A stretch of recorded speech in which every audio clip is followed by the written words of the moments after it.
Fala aí, concurseiro, professor Jean Valdem na área. E aí, pessoal, todo mundo pronto para mais essa aula de direitos humanos? Olha só, hoje vamos começar a desmistificar os direitos humanos. Muita gente, quando fala em direitos humanos, direitos humanos é só para defender bandido, que isso, que aquilo. Galera, não é isso não. Isso aí foi que tentaram colocar na nossa cabeça, não funciona assim. Muita gente fala assim, direitos humanos, como se direitos humanos fosse uma instituição, como se direitos humanos fosse um local. Eita, olha os direitos humanos passando ali. Eita, os direitos humanos funcionam aqui, nesse prédio. Pessoal, não é assim. Direitos humanos são os direitos fundamentais. Aqueles direitos que nós temos lá no comecinho da nossa Constituição são direitos humanos. Quando se criou a Lei Maria da Penha, são direitos humanos. Quando se criou o Estatuto do Idoso, ali eu tenho direitos humanos. Quando você tem a liberdade de ir e vir, você também tem direitos humanos. Quando você chega em uma repartição pública e eles negam acesso a uma informação sua e você impetra um habeas data, ali está presente os direitos humanos. Os direitos humanos é inerente à pessoa e não a um grupo de pessoas específicos. Então, galera, para começar a entender as questões de direitos humanos e não errar questões de direitos humanos, comece a se desligar disso. Que, direitos humanos é só para bandido, que não sei o quê. Não, galera, entenda, direitos humanos é para mim e para você, meu aluno. Então, vamos começar a esquecer isso, a se libertar disso. Porque a banca de concurso, principalmente se você vai fazer para carreiras policiais, a banca de concursos não. A galera que estuda para carreiras policiais é o sangue no olho, é tiro, porrada, facada, bomba. Então, peraí, deixa eu fazer umas pegadinhas aqui para ver se ele cai. Aí, de repente, chega a banca e diz assim: os direitos humanos ainda continuam presentes para aquelas pessoas que feriram direitos humanos de outras. Vou repetir. Os direitos humanos ainda permanecem presentes para aquelas pessoas que feriram direitos humanos de outras pessoas. Aí você, sangue no olho, tiro, facada, porrada de bomba, não, ele não tem direito a nada não sei o quê. Aí vai lá, marca a questão como errada. Mas aí a questão já se encontra certa. Beleza? Então, pau na máquina, vamos começar. Conteúdo, conteúdo, conteúdo. Beleza? Vamos lá. Olha aí, primeiro vamos começar aqui com o conceito de direitos humanos. Veja, eu vou fazer aqui a leitura de um conceito doutrinário e depois eu comento com vocês. Olha só, os direitos humanos consistem em um conjunto de direitos considerado indispensável para uma vida humana, pautada na liberdade, na igualdade e na dignidade. Cuidado com essa palavra aqui, ó. E na dignidade. Os direitos humanos são os direitos essenciais e indispensáveis para uma vida digna. Perceba que ele fala aqui, ó, dignidade, e depois ele fala vida digna. Veja, os direitos humanos nada mais é do que um conjunto de direitos que materializam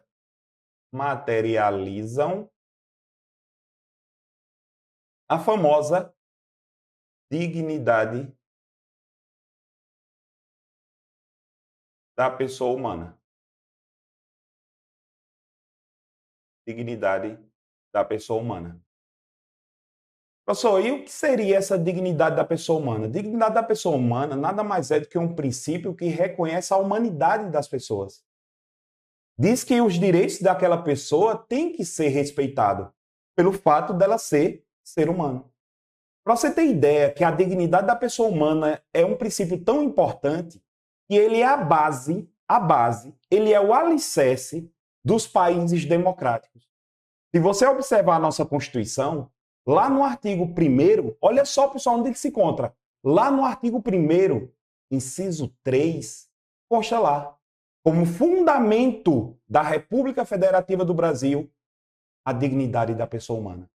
A dignidade. A dignidade eu posso conceituar também como o que nos diferencia dos animais. Também eu posso pensar da seguinte maneira, como filósofo, porque os direitos humanos ele tem uma parte da filosófica, o Emmanuel Kant, ele fala que os direitos humanos, o ser humano, com relação aos direitos humanos, o ser humano, ele tem dignidade, nós, seres humanos, nós temos dignidade e as coisas têm valor. E as coisas têm valor. Perfeito? Vamos lá. Aí eu trago aqui para vocês um conceito doutrinário do que seria dignidade. A dignidade da pessoa humana é a convicção que todos os seres humanos têm o direito de ser igualmente respeitados, pelo simples fato de ser de sua humanidade. Então aqui, entenda, às vezes, pessoal, a banca de concurso, ela cobra ali uma parte mais doutrinária do assunto. Mas você perceba que se você tiver a ideia ampla do que seria a dignidade, isso não vai fazer você errar a questão, não.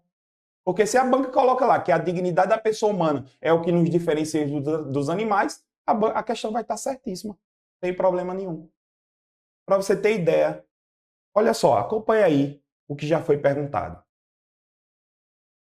Acerca dos aspectos da teoria geral dos direitos humanos, da sua afirmação histórica, da relação da responsabilidade do Estado, julgue o próximo item. As pessoas naturais que violam direitos humanos continuam a gozar da proteção prevista nas normas que dispõem sobre os direitos humanos. Questão certíssima. Perceba a pegadinha da banca. A banca chegou e colocou lá, disse, olha, uma pessoa que fere os direitos humanos continua ainda a ter a garantia desses direitos humanos? Aí o cara sangue no olho, aí vai lá e bota a questão errada. Agora entenda, pessoal. Os direitos humanos, ele é mais principiológico. E uma coisa que eu quero que você coloque na sua corrente sanguínea, olha só, não é na sua memória não. Eu quero que você coloque na sua corrente sanguínea. Que a base dos direitos humanos são os princípios. Por isso que os direitos humanos ele tem uma base principiológica. Só que para eu entender essa base principiológica, eu tenho tratado dos princípios que estão expressos nas constituições dos estados e os princípios que estão expressos nos tratados internacionais. Porque a depender desse direito humano, ele vai ter uma nomenclatura diferente que é abordado pelos concursos. Acompanha. Olha só. Eu tenho os direitos fundamentais, é diferente, a grosso modo, do que seriam os direitos humanos. Professor, e o que seriam os direitos fundamentais? Olha, eu trouxe para vocês aqui, ó. São os direitos do homem, contudo, são positivados onde? Positivados são escritos, pessoal, nas constituições. Ah, professor, então entendi. Então é por isso que os direitos humanos que são previstos na nossa Constituição brasileira, eles são chamados de direitos fundamentais, lá do artigo 5º até o artigo 17. Tudo aquilo ali são os direitos fundamentais. Agora, por outro lado, veja, se for positivado em ordem jurídica externa, ou seja, em tratados internacionais,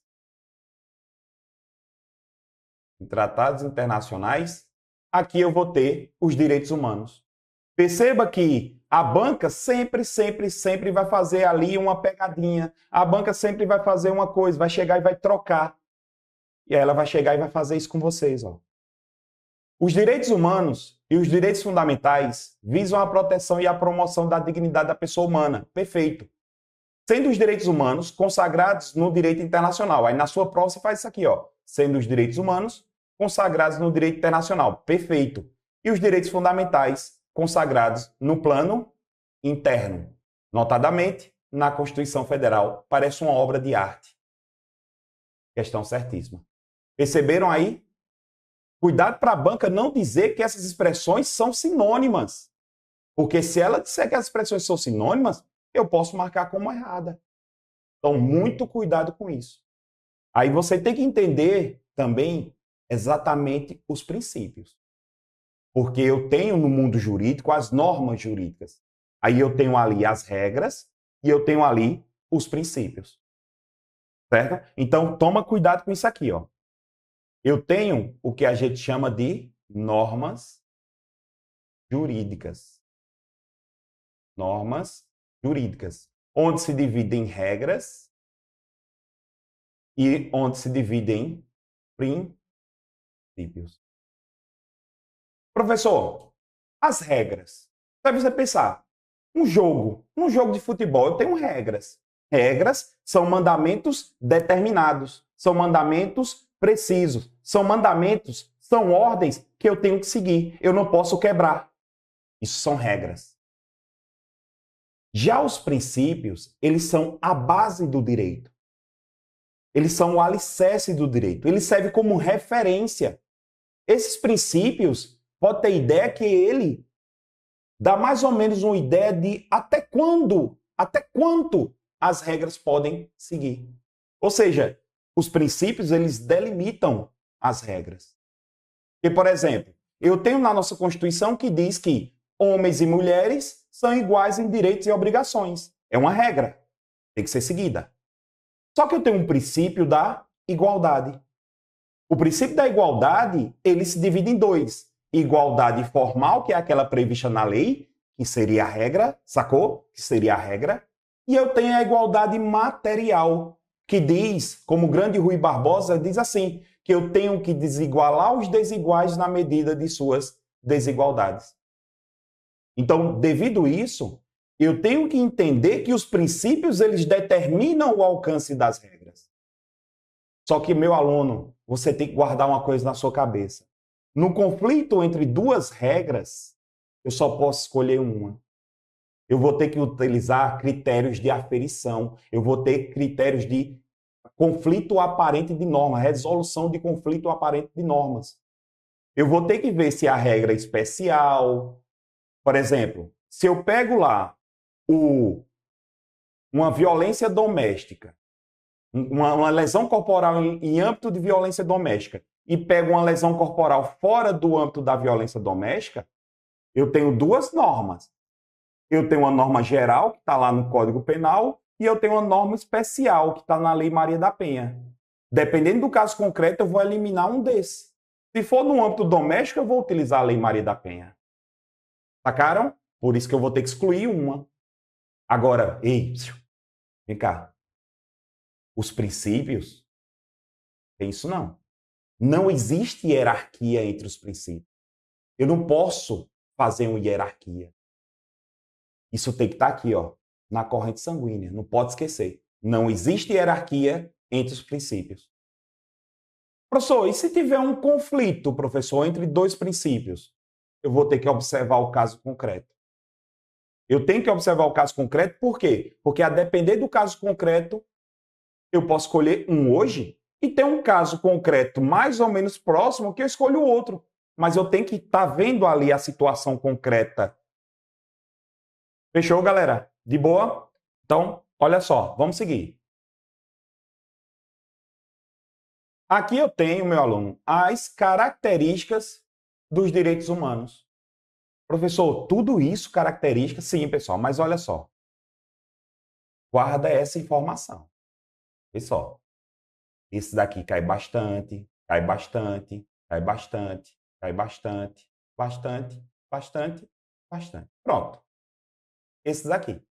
E por isso que eu coloquei na sequência de importância. Já esses outros aqui já não são tão cobrados. Mas esses daqui despenca na sua prova. Beleza? Professor, e como é que a gente vai trabalhar isso aqui, professor? Olha só, você vai trabalhar da seguinte maneira. Você vai lembrar o nome da característica e vai lembrar um conceito breve. Se liberte, pessoal, desse negócio de querer decorar conceitos. A banca não vai cobrar conceito na sua prova.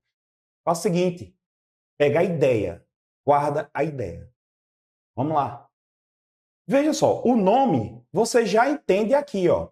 Superioridade normativa. Professor, superioridade normativa, sim. Os direitos humanos têm uma superioridade com relação a outras normas. Sacaram? Por isso que os tratados internacionais eles têm uma superioridade. Acompanha um conceito para você ficar tranquilo? Olha lá. No direito interno brasileiro, os tratados internacionais dos direitos humanos possuem estrutura de normas constitucionais ou, pelo menos, normas supralegais, detonando a importância do nosso legislador conferiu à matéria. Perceba que os tratados de direitos humanos eles podem ocupar duas posições no nosso sistema jurídico. Ou eles vão ficar ali junto da Constituição, ou eles vão ficar ali abaixo da nossa Constituição. Porém, supralegal. Professor, não estou conseguindo entender não o que você falou, não. Calma. Olha lá, vamos ler isso aqui? Leia comigo. Os tratados e convenções internacionais sobre direitos humanos que forem aprovados em cada casa do Congresso Nacional em 2 turnos por 3/5 dos votos dos respectivos membros serão equivalentes às emendas constitucionais. Então aqui, pessoal, eu tenho uma regra. A regra é 2, 2, 3, 5. Significa o quê, professor? Que se o tratado internacional ele ingressar no direito brasileiro, sendo votado nas 2 casas do Congresso Nacional, Câmara dos Deputados, Senado Federal, em 2 turnos em cada um, ou seja, são 4 votações. Em cada uma das votações, a aprovação ser por 3/5 dos membros das respectivas casas, esse tratado internacional ele vai ingressar no nosso sistema jurídico como emenda constitucional. Ele fica ali, ó, junto da nossa Constituição. Ô professor, e se por acaso esse tratado internacional que versa sobre direitos humanos não ingressar nesse rito que você acabou de mostrar? Ele vai ficar abaixo da Constituição, porém acima das leis. Professor, tem como me mostrar isso aí? Porque eu não estou conseguindo visualizar ainda na minha cabeça. Olha só, galera. Imagem é tudo. Olha só. Então, veja só. Primeira coisa que você vai ter que guardar, meu aluno. Guarda isso. São os tratados internacionais sobre direitos humanos. Nosso foco aqui, tratados internacionais sobre direitos humanos. Se esse tratado internacional ingressar no direito brasileiro dentro da regra do artigo 5º, parágrafo 3º, ou seja, na regra 2, 2, 3, 5, ele vai ingressar no nosso direito brasileiro aqui, ó, como emenda à nossa Constituição. Ele vai ficar aqui, juntinho, agarradinho com a nossa Constituição. Agora, por outro lado, se esse Tratado Internacional sobre Direitos Humanos ingressar no nosso direito brasileiro fora dessa regra, ele vai ficar aqui, ó, nesse espaço aqui, ó, abaixo da Constituição, porém acima das leis. Então, ele vai ser conhecido como uma norma infraconstitucional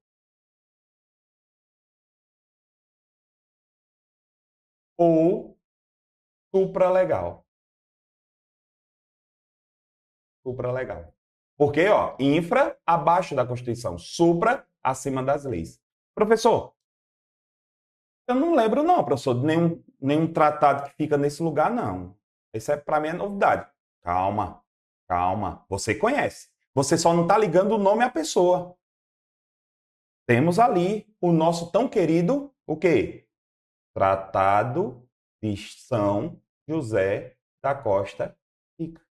O Tratado de São José da Costa Rica, ele é um tratado que está abaixo da nossa Constituição, porém acima das leis. Professor, como é que um tratado tão importante para o Brasil como é o Tratado de São José, ele está abaixo da Constituição? Não tem alguma coisa errada, não? Pessoal, é o seguinte, essa regra 2235, vamos chamar ela assim, a regra 2235, ela só foi introduzida no nosso direito brasileiro em 2004. E o Pacto de São José da Costa Rica ele é de 69 e ingressou no direito brasileiro em 92. Ou seja, ingressou em 92 no nosso direito brasileiro e essa emenda constitucional de número 45 só foi em 2004. Entenderam aí? 92, 2004.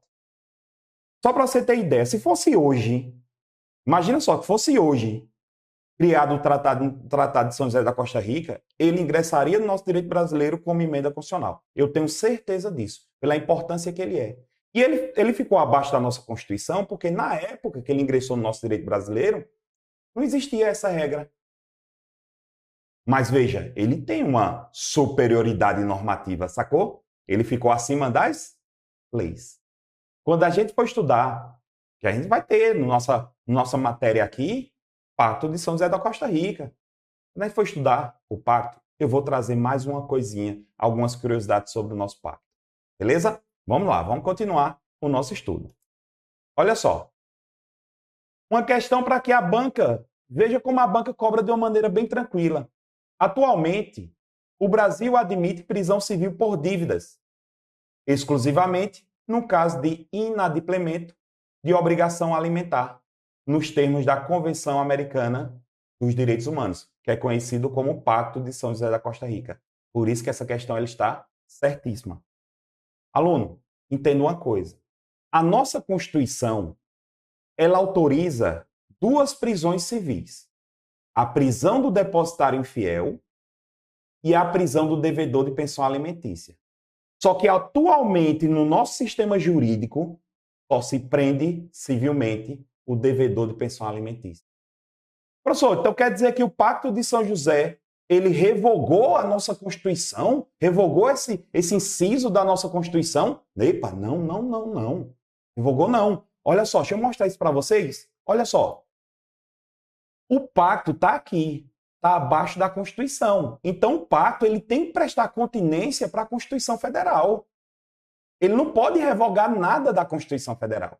Agora teve um seguinte, a nossa Constituição ela permite a prisão do depositário infiel.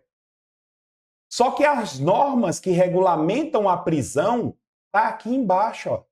Então o que foi que aconteceu? O Pacto de São José retirou a eficácia da lei que prendia o depositário infiel. Pegaram essa visão agora? Então entenda, o Pacto de São José não revogou nada da nossa Constituição. Ele apenas existia uma lei que fica abaixo dele que trata dos procedimentos da prisão. E como a lei tem que prestar continência para o pacto, o que foi que aconteceu? O pacto retirou a eficácia dessa lei. Perfeito, meu aluno? Tranquilo? Aguardo vocês no próximo bloco. Beleza? Até daqui a pouco. Olha, se você chegou até aqui é que com certeza você quer mudar a sua vida. E você viu que o Objetivo Play pode ser uma solução para você. O Objetivo Play é uma plataforma completa que te dá acesso a tudo que você precisa para estudar para concurso. Tem acesso a aulas ao vivo, comigo e com outros professores. Você tem acesso a aulas gravadas para todos os concursos públicos que você quiser. E claro, milhares e milhares de questões comentadas. Eu sei que você deve estar muitas vezes duvidoso se realmente o Objetivo Play é para você. Mas eu queria que você fizesse um desafio próprio. Eu queria que você adquirisse o Objetivo Play na dúvida, para que se você não gostar por algum motivo, a gente devolvesse o seu dinheiro. Na dúvida, compre, na dúvida, invista. Na dúvida, aproveite a chance de ouro de pegar uma plataforma sensacional e que garantiu a aprovação de milhares de candidatos nos mais diversos concursos públicos. O cavalo selado ele só passa uma vez. Se você não montar, você vai perder a viagem. E o que eu tô te convidando agora é para melhorar a sua vida durante esse ano. Afinal, você não tá afim de viver do mesmo jeito sempre. O Objetivo Play ajudou e potencializou a forma de distribuição de PDFs. Porque nós trabalhamos com PDFs que tem tabelas, imagens e gráficos. Assim você consegue sempre estar vendo aquilo que mais interessa e não ficar naquela leitura chatatiana que atrapalha a tua produtividade nos estudos. As videoaulas são de 20 minutos, não aquelas videoaulas longas de 2 horas, como se você estivesse vendo uma série do Netflix. Chegou a hora de você sintetizar melhor sua preparação, com um material conciso, enxuto e objetivo. E é por isso que nós somos o Objetivo Play. Se você quer tomar uma decisão agora, você vai apertar nesse botão abaixo. E você vai lá para a nossa tribo. E dentro da nossa tribo você já vai ter mentoria comigo. E eu sim, vou coordenar todos os passo a passo dos seus estudos. Um dia, lá atrás, a minha vida foi mudada porque eu consegui estudar para concurso. Mesmo depois de ter sido reprovado em muitos concursos públicos, eu acertei o pé para descobrir onde é que eu estou errando. Em que pontos eu preciso melhorar. O que eu eu estou errando no PDF, na resolução de questões? Por que eu não estou fazendo mapeamento dos erros do simulado? Por que eu não estou vislumbrando uma boa administração de como ver vídeo aula? Essas sensibilidades que eu tive que adquirir depois desse novo contexto me fizeram ser aprovado não só em um, nem dois, mas em mais de 10 concursos públicos federais. Por que você não pode mesmo? É claro que você pode, mas para isso vai precisar mudar a sua rotina e a forma de estudar. É por isso que eu estou te convidando de novo. O Objetivo Play é para você e a hora de entrar para a tribo é essa. Aproveite, apertando nesse botão que está lá embaixo. Você vai entrar numa tribo de imparáveis que vai te ajudar a assinar o termo institucional e nesse ano ainda se tornar servidor. Tamo junto, te vejo lá dentro.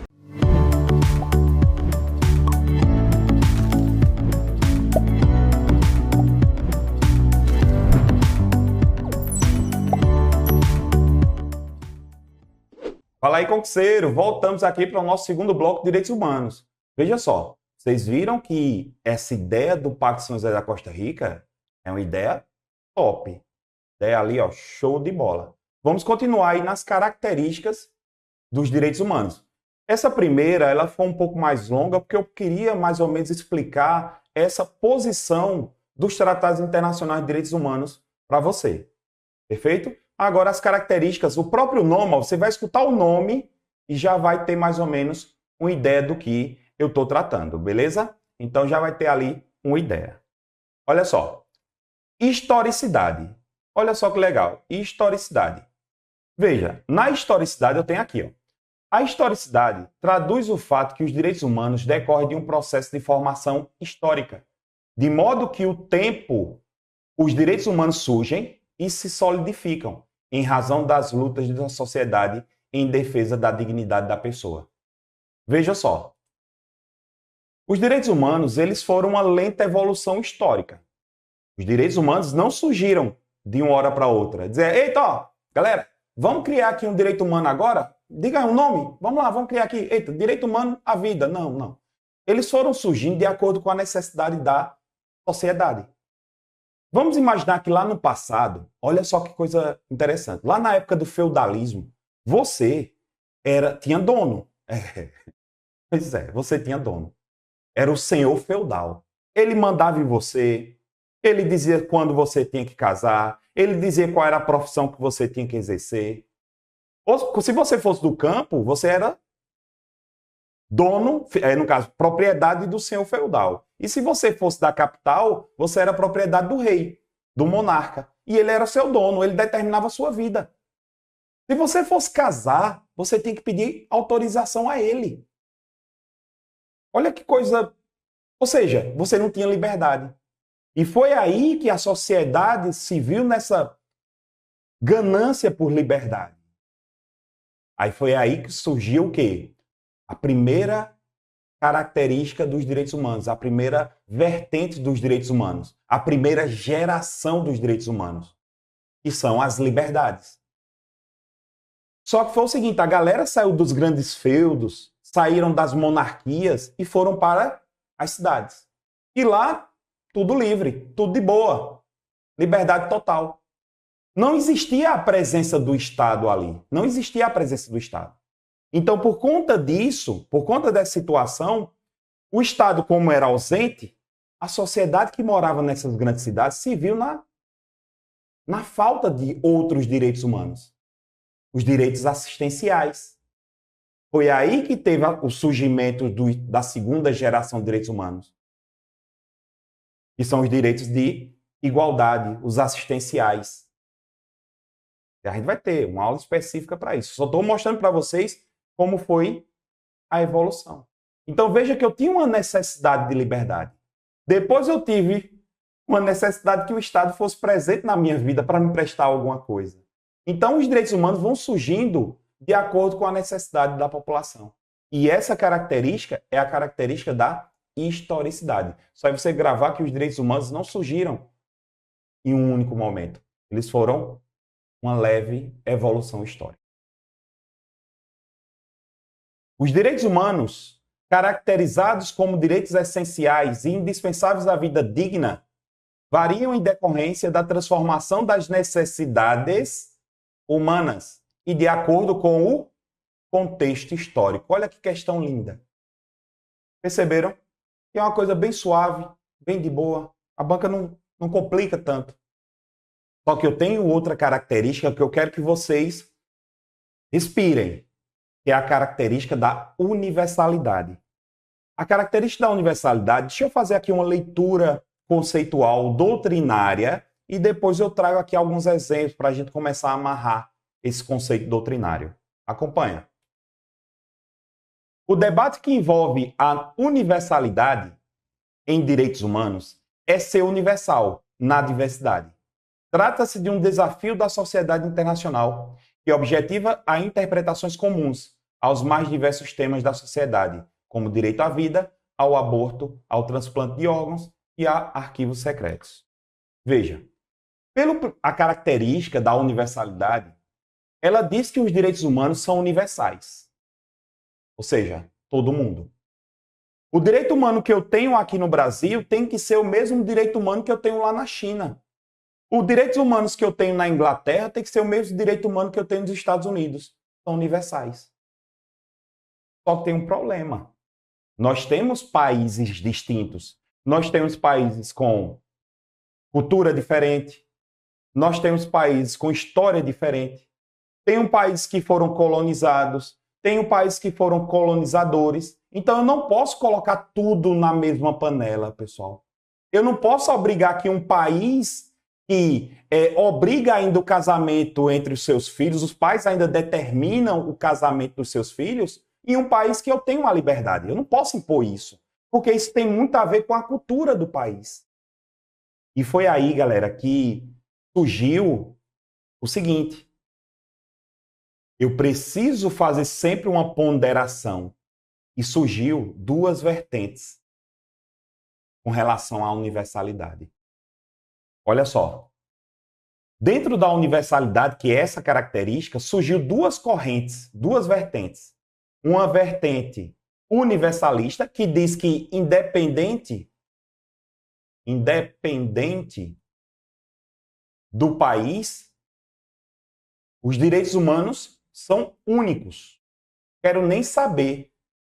Se no país X tem direito à vida, aqui tem direito à vida. Se no país X proíbe a pena de morte, em todos os outros tem que proibir a pena de morte. Se nenhum país permite a pena de morte, nos outros também era para permitir. Só que, galera, vocês já perceberam que essa corrente universalista ela não tem grande força. Aqui termina tendo uma grande força é a corrente relativista. Agora, cuidado aqui. Eu estou falando de corrente relativista com relação à característica da universalidade. Porque, entenda, eu tenho o quê? Eu tenho a característica da relatividade. Olha só, vou repetir para você não se perder. Eu tenho uma característica chamada de universalidade, que ele se divide em duas correntes. Corrente universalista e corrente relativista. Perfeito? Só que eu tenho outra característica que é a da relatividade, que isso aí é outra coisa que daqui a pouco a gente vai trabalhar. Tranquilinho? Aí veja só. Na corrente relativista, eu tenho que respeitar com relação aos direitos humanos, eu vou ter que respeitar o quê? A cultura do país, a história do país, a religião. Olha só que importante. A religião do país. Ah, professor, então é por isso que alguns países, ainda quando eu observo na TV, principalmente aqueles países ali do Oriente Médio, aquelas mulheres andando com aquelas burcas, que você não consegue nem olhar a bola do olho dela. Se fosse aqui no Brasil, isso aí era uma lesão muito grande aos direitos humanos, se fosse aqui no Brasil. Mas lá já é relacionado à cultura. Então, quando eu preciso observar os direitos humanos na universalidade, eu tenho que respeitar as características do país. História, cultura, religião. Porque já imaginou? Cara, os árabes ficam mandando pix para o pessoal aí para mostrar o tornozelo. Tornozelo, pessoal. Já imaginou isso? Então entenda que nessa situação aí eu vou ter que respeitar as características do país. Já imaginou fazer isso aqui no nosso país? Isso aí feriria claramente os direitos humanos. Ó, a partir de hoje, você aqui na capital de Fortaleza, calor de 40 graus, as mulheres agora vão ter que usar burcas pretas, cobrindo a cabeça até os pés. Meu irmão. Você entendeu? Ficou claro? Então, muito cuidado, que as bancas, quando elas cobram, principalmente bancas de grande nome, como Banca CESP, ela adota essa teoria relativista. Fechou? Tá combinado? Vamos seguir. Olha aí. Aí aqui eu tenho essa ideia, que também está no material de você, certo? Lá no seu material. Os direitos humanos podem ser compreendidos em dois sentidos. Os direitos humanos destinam a todas as pessoas, independente de suas características pessoais, culturais, sociais e econômicas. Veja que aqui eu estou falando da corrente universalista, que eu não faço essa distinção. Beleza? Aí, os direitos humanos abrangem todos os territórios, todos os países, em qualquer lugar do planeta. Agora, isso aqui, pessoal, é a corrente universalista. Perceba que aqui não cola. Essa corrente não cola. Mas a relativista, olha só, é possível observar na prática divergências nos julgamentos morais entre as mais diversas sociedades, devido às diferenças culturais, políticas e sociais. As divergências possuem um sentido ou a validade fora do seu contexto social particular. Não há julgamentos morais justificáveis, fora os contextos culturais específicos. Perceba que, para nós aqui do Brasil, pela questão moral nossa, é um absurdo o que acontece nos países de Oriente Médio com relação à vestimenta das mulheres. Mas é uma questão moral nossa. Entendeu? Ficou claro? Vamos seguir. Aí, lembra que eu tinha falado para vocês da característica da relatividade? Pronto, olha aí. Relatividade. Aqui, pessoal, eu tenho uma característica, guarda isso. Eu tenho uma característica. Significa dizer que os direitos humanos eles não são absolutos. Eles não são absolutos. Entenderam? Guarda isso. Como regra, os direitos humanos eles não são absolutos. Olha lá. Os princípios, hoje considerados espécies de normas, não são absolutos. Vale dizer, quando o aplicador do direito se confrontar com situação em que um princípio indica uma decisão e outro princípio indica outra decisão oposta à primeira, o jurista deve o quê? Relativizar um princípio para a defesa do princípio que entende, e naquele caso, o mais importante. Perceberam? Você percebeu o que aconteceu aqui? Lembra que eu tinha falado para você lá no início da nossa aula sobre a questão principiológica dos direitos humanos? E no conflito entre dois princípios, eu não posso colocar um superior ao outro. Eu vou ter que analisar o caso concreto para saber qual vai se sobrepor. Agora, naquele caso concreto, não são em todos os casos, não. E essa é a característica da relatividade. Agora, pessoal, muito cuidado, muito cuidado, muito cuidado mesmo. Porque existe uma parte da doutrina, uma parte dos doutrinadores de direitos humanos que diz que existem dois direitos humanos que eles são absolutos. Mas olha, confie no tio, confie em mim. Como regra, os direitos humanos eles são absolutos. Como regra. E eu vou provar isso para você. Como regra, eles são absolutos. Mas, olha só, existem dois direitos humanos que eles são absolutos. Olha só, quais são eles, professor? Excepcionalmente, ou seja, como regra, guarda isso, como regra, os direitos humanos eles são absolutos. Como regra, eles são relativos. Olha só, são relativos.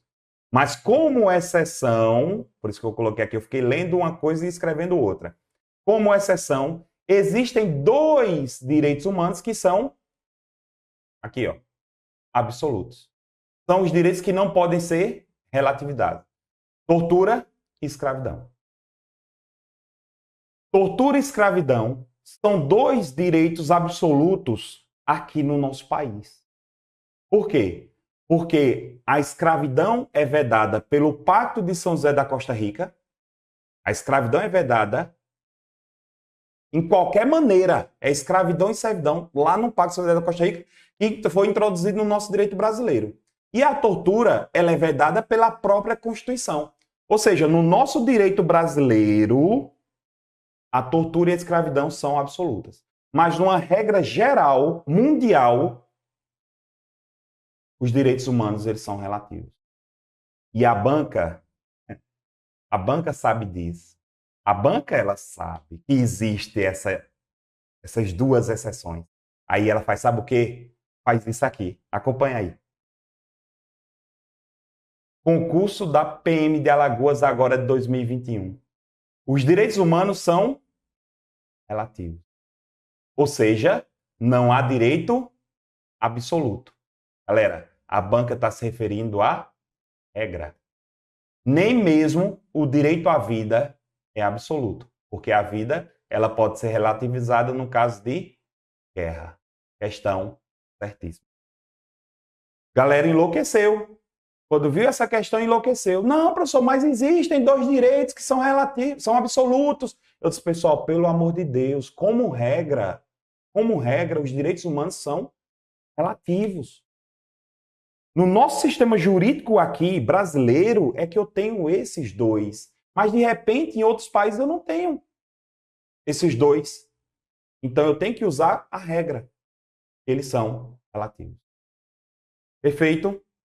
Tranquilo? Vamos seguir? Irrenunciabilidade. Professor, irrenunciar é o quê? Abrir mão. Abrir mão. Os direitos humanos, porque deles envolvem um rol de direitos mais importantes a uma pessoa, não poderão ser renunciados, ainda que deseje abrir mão deles. A irrenunciabilidade é uma característica bem interessante, que diz que eu não posso abrir mão dos meus direitos humanos, porque o meu direito humano não é inerente a mim como pessoa, como Jean, é inerente a mim como ser humano. Fez sentido? Agora aí, você sabia que a gente pode deixar de exercer? Eu posso deixar de exercer o meu direito humano. Agora, abrir mão, não. Por exemplo, nós concurseiros, nós abrimos mão do direito à liberdade. Foi. E para a gente estudar, a gente tem que ficar preso. A gente não pode sair, tem que ficar em casa. Então, a gente terminou abrindo mão da liberdade. Então, veja, eu tenho um direito humano de liberdade. Só que eu deixei de exercer. Eu não posso exercer. Eu tenho que estudar, então eu não posso exercer a liberdade. Mas veja, eu posso chegar e dizer assim, ei, eu não quero não, esse direito à liberdade mais não. Não, abrir mão não posso. Eu só posso deixar de exercer. Por isso que a gente fica aqui trancadinho, estudando. Para quê? Para a gente ter liberdade econômica. Passar no concurso público, ganhar ali um contra-cheque gordinho, encostar a cabeça no travesseiro e saber que no outro dia meu trabalho está garantido. Não existe sensação melhor, meu aluno. Estude. Siga. Próximo. Inalienabilidade. Quando eu falo em inalienabilidade, você pensa logo em real, dinheiro. Essa característica é bastante simples e relaciona-se à irrenunciabilidade. Existe uma relação entre elas. De acordo com a doutrina, os direitos humanos não poderão ser alienados. Professor, o que é que significa alienar? É vender? Não só. Alienar é vender, trocar, permutar, entre outros institutos. Só você pensar, é uma transferência de posse. Eu não posso alienar. Eu não posso vender meus direitos humanos. Eu não posso chegar para você e dizer que, cara, tu queres me torturar? Eu sei que tu gosta de tortura, meu irmão. Tu queres me torturar? Me dá aí 200 conto que eu deixo tu me torturar. Eu posso fazer isso? Claro que não. É tão interessante essa situação da inalienabilidade que existe um pub, né? Um pub na Alemanha. Existe um pub, um bar, né? Um boteco. A gente chama pub, né? Mas é um boteco. Um boteco. Existia uma brincadeira bastante sadia. Olha a brincadeira dos caras. Lançamento de anão. Lançamento de anão. Essa história está presente no livro do grande mestre de Direito Constitucional, do Pedro Lenza. E ele traz na sua obra dizendo isso, que existia uma brincadeira chamada de, entre aspas, lançamento de anão. Você chegava, tinha uma pista como se fosse de boliche, aí você chegava, pagava ao anão, pegava ele pela riata da calça e aqui pela barra da camisa, e marcava carreira e jogava ele nessa pista, ele ia escorregando, ele abria os braços para tentar derrubar o máximo de pinos, como se fosse um boliche humano. Beleza. Só que veio a Suprema Corte e disse assim, epa, negativo, isso aí está sendo ferido os direitos humanos. Vocês estão vendendo o seu direito humano. Você está perdendo a sua dignidade, você está trocando a sua dignidade por dinheiro. Vamos acabar com essa brincadeira aí. E a Suprema Corte foi lá e acabou essa brincadeira. Aí o que foi que aconteceu? Os anões começaram a protestar. Foram na Suprema Corte, eu quero porque é a minha vida, eu nasci para isso, desde pequenininho, eu nasci para isso, tal. Eu quero ser jogado, eu adoro ser jogado. A Suprema Corte disse, meu amigo, o direito humano à dignidade não é seu, não. O direito humano é de toda a sociedade. Então, eu não posso autorizar que você perca a sua dignidade em troca de dinheiro. E isso acabou a brincadeira. Hoje, não se pratica mais essa brincadeira lá. Por quê? Por conta dessa característica da inalienabilidade. Beleza? Tranquilo? Ó, na máquina, vamos seguir. Outro também muito que cai bastante é a imprescritibilidade. Quando você escutar esse termo, você já pensa logo em tempo. Você já pensa logo em tempo. Aqui, galera, eu tenho o quê? A imprescritibilidade, que remete à ideia que as normas de direitos humanos não se esgotam e nem se consomem com o passar do tempo. Olha a palavra-chave, tempo.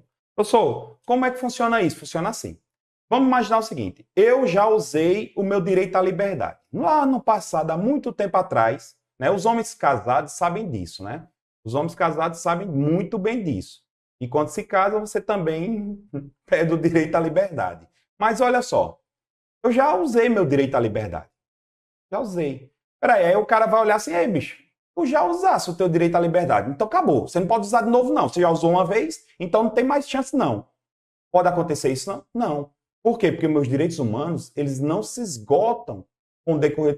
Eita, ó, você já viveu demais. Já usou demais seu direito à vida. Então tá bom, já pode morrer. Não, de jeito nenhum. Os direitos humanos, eles são imprescritíveis. Eles não se esgotam com o decorrer do tempo.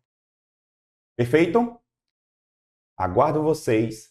Já olha só. Ficou curioso com as outras características? Já aguardo você, sabe onde? No próximo bloco. Já, ó, esmaga o dedo aí no próximo bloco que a gente se encontra lá. Beleza? Valeu!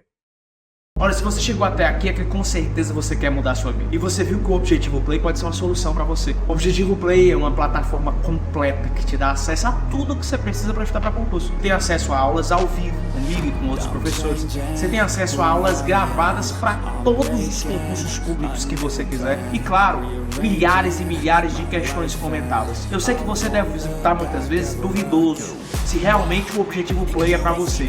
Mas eu queria que você fizesse um desafio próprio. Eu queria que você adquirisse o Objetivo Play na dúvida, para que se você não gostar por algum motivo, a gente devolvesse o seu dinheiro. Na dúvida, compre, na dúvida, invista. Na dúvida, aproveite a chance de ouro de pegar uma plataforma sensacional e que garantiu a aprovação de milhares de candidatos nos mais diversos concursos públicos. O cavalo selado ele só passa uma vez. Se você não montar, você vai perder a viagem. E o que eu tô te convidando agora é para melhorar a sua vida durante esse ano. Afinal, você não tá afim de viver do mesmo jeito sempre. O Objetivo Play ajudou e potencializou a forma de distribuição de PDFs. Porque nós trabalhamos com PDFs que tem tabelas, imagens e gráficos. Assim você consegue sempre estar vendo aquilo que mais interessa e não ficar naquela leitura chatatiana que atrapalha a tua produtividade nos estudos. As videoaulas são de 20 minutos, não aquelas videoaulas longas de 2 horas, como se você estivesse vendo uma série do Netflix. Chegou a hora de você sintetizar melhor sua preparação, com um material conciso, enxuto e objetivo. E é por isso que nós somos o Objetivo Play. Se você quer tomar uma decisão agora, você vai apertar nesse botão abaixo. e você vai lá para a nossa tribo. E dentro da nossa tribo você já vai ter mentoria comigo e eu sim vou coordenar todo o passo a passo dos seus estudos. Um dia, lá atrás, a minha vida foi mudada porque eu consegui estudar para concurso. Mesmo depois de ter sido reprovado em muitos concursos públicos, eu acertei o pé para descobrir onde é que eu estou errando, em que pontos eu preciso melhorar.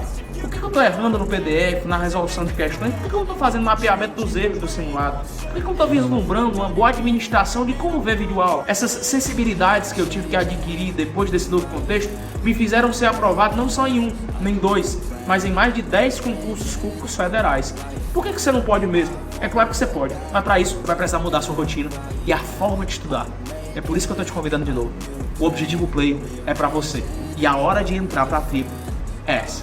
Aproveite, apertando nesse botão que está lá embaixo. Você vai entrar numa tribo de imparáveis que vai te ajudar a assinar o termo institucional e nesse ano ainda se tornar servidor. Tamo junto, te vejo lá dentro.